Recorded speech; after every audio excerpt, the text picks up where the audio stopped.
Salam dan selamat pagi Jemaat Tuhan HKBP Resort Setoyo.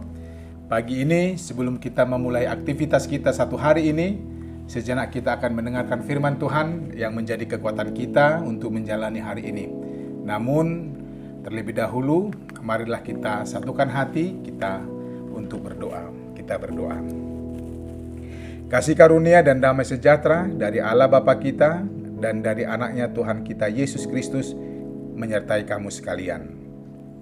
Amin. Sesuai dengan Almanak HKBP, firman Tuhan bagi kita hari ini tertulis pada Injil Yohanes 8 ayat 12 dikatakan demikian. Maka Yesus berkata pula kepada orang banyak, katanya, "Akulah terang dunia. Barang siapa mengikut aku, ia tidak akan berjalan dalam kegelapan, melainkan ia mempunyai terang hidup." Dalam bahasa daerah dikatakan, "Dungi diulahi Yesus musema jamitai nasida nin nama. Audo panodang di portibion. Nasotu pamardalan di nahulum namang hutonau. Di ibana dotahe panodang hamuluan." Demikian firman Tuhan hari ini buat kita.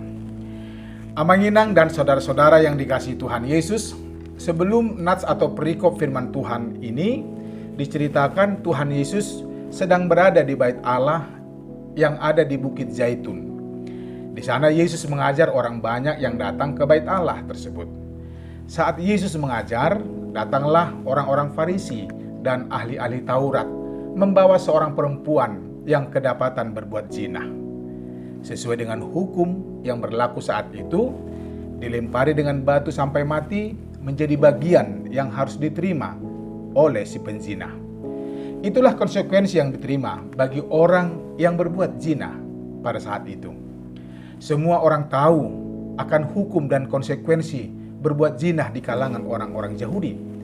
Namun mereka ahli-ahli Taurat dan Farisi sengaja mengajukan pertanyaan yang untuk mencobai Yesus, yang kemudian dijadikan sebagai data dan bukti bahwa Yesus bersalah dalam menyelesaikan kasus perzinahan yang diperhadapkan dengan hukum Taurat Musa.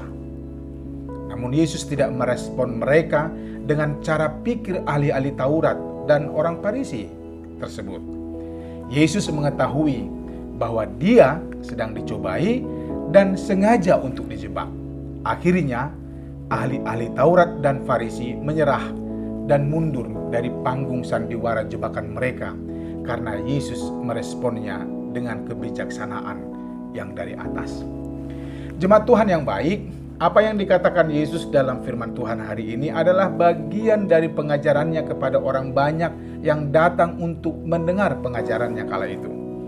Bisa saja para ahli Taurat dan orang-orang Farisi sudah gerah dengan pengajaran Yesus yang berbeda dengan yang mereka ajarkan kepada khalayak ramai. Ahli-ahli Taurat dan Farisi bingung dan takut karena pengajarannya mengundang rasa kagum dan pujian dari orang banyak, sehingga tersingkirlah posisi mereka di tengah-tengah orang banyak. Lalu Yesus mengajarkan tentang terang dunia. Yesus berkata, "Akulah terang dunia. Barang siapa mengikut aku, ia tidak akan berjalan dalam kegelapan, melainkan ia akan mempunyai terang hidup." Terang di sini bukan diartikan bahwa Yesus selalu membawa lampu atau penerang kemana-mana.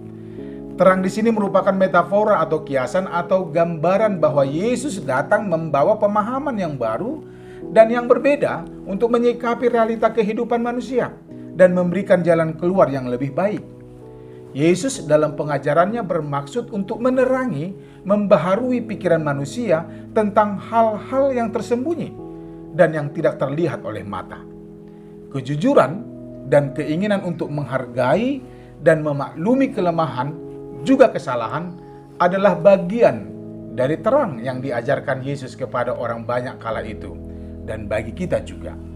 Mengampuni dan tidak menghukum adalah sikap yang lebih baik karena tidak ada seorang pun yang tidak berdosa atau berbuat salah. Intinya, Yesus mengajarkan agar orang percaya atau orang Kristen jangan jatuh pada sikap yang hobi untuk menghakimi dan selalu melihat kesalahan orang lain. Itu adalah gambaran kegelapan. So, Hiduplah dalam terangnya, agar kedamaian dan sukacita ada di antara kita. Karena kasih-Nya, kita menjadi anak-anak terang yang membawa terang dimanapun dan kemanapun. Amin. Tuhan memberkati. Kita berdoa. Ya Bapa yang baik, aku bersyukur atas rahmat-Mu yang luar biasa. Engkau mengingatkan aku untuk selalu hidup dalam terang-Mu, sehingga aku boleh membawa dan menjadi terang kemanapun dan dimanapun aku berada. Ya Tuhan, mampukan aku untuk menjadi terang. Amin. Selamat pagi dan selamat beraktivitas Jemaat HKBP Resahusutoyo yang diberkati Tuhan. Ingat 5M, memakai masker, mencuci tangan dengan sabun di air yang mengalir, menjaga jarak, menjauhi kerumunan, dan membatasi mobilisasi dan interaksi kita terhadap orang lain. Yakinlah Tuhan memberkati kita. Horas.